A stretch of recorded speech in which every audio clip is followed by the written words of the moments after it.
If you're a veteran thinking about filing a VA disability claim, or you've already filed and been denied, this video is for you. Most VA claims don't get denied because the veteran doesn't qualify.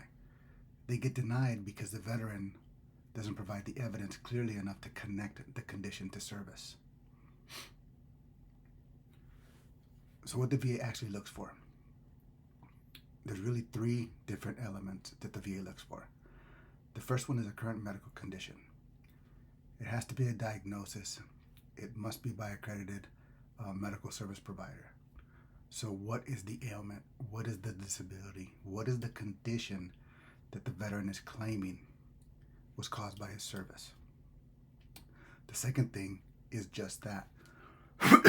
Excuse me. In-service event or injury that caused the condition, that caused the diagnosis. So was the disability, was the condition caused during a training accident, during a deployment? Was it something that you had before the military and your in-service aggravated the condition and made it worse? And the third thing is evidence connecting the two.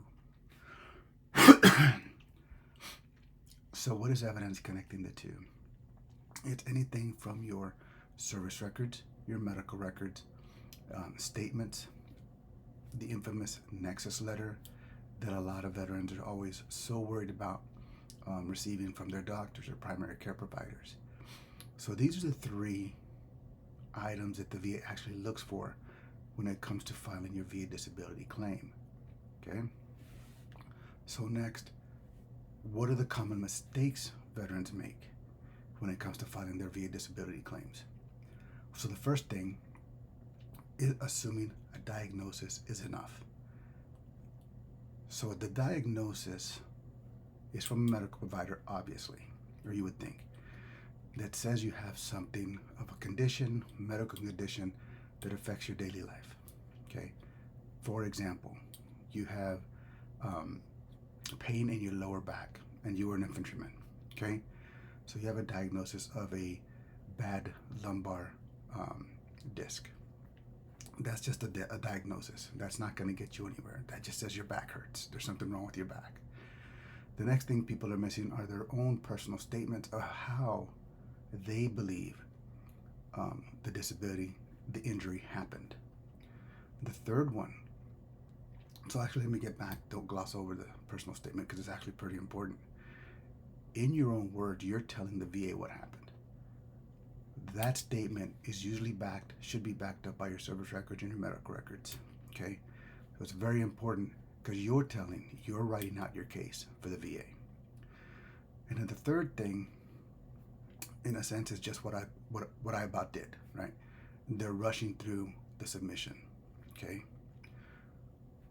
Veterans rush through getting their documents, getting the submission ready, and then they submit it, which then turns into the fact that they don't have all the diagnoses correct.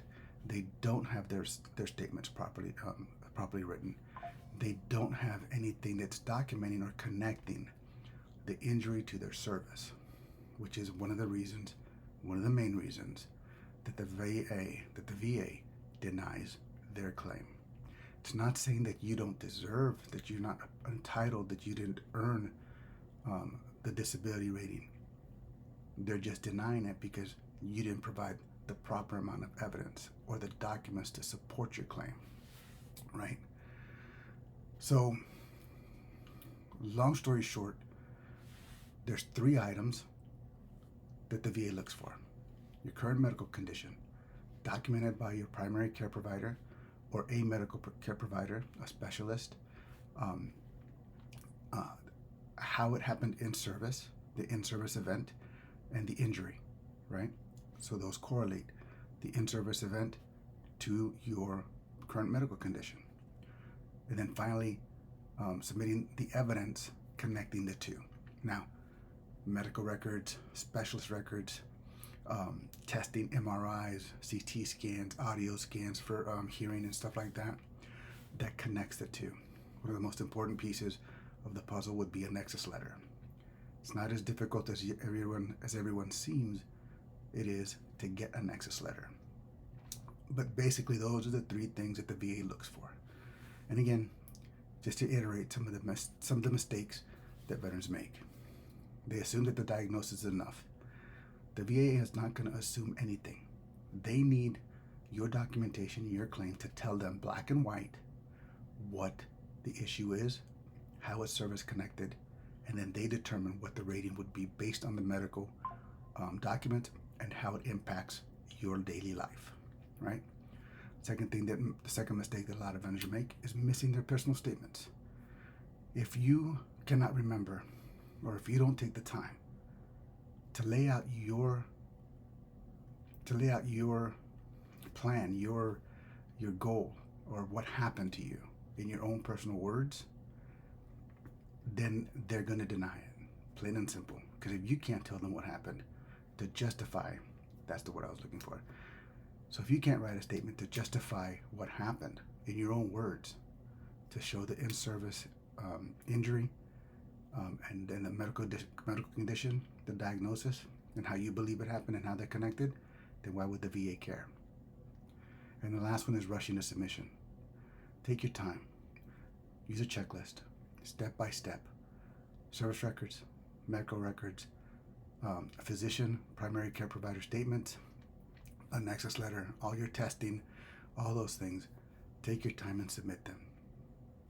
And then, so those are the mistakes, most common mistakes that veterans make. Those are the three things that the VA looks for when a veteran submits their claim. So if you want to understand whether your claim is ready before you submit it, or resubmit even, I put together resources on my website that explain this step-by-step process. If you get a chance, take a look, see if it benefits you. I appreciate your time. Semper Fidelis.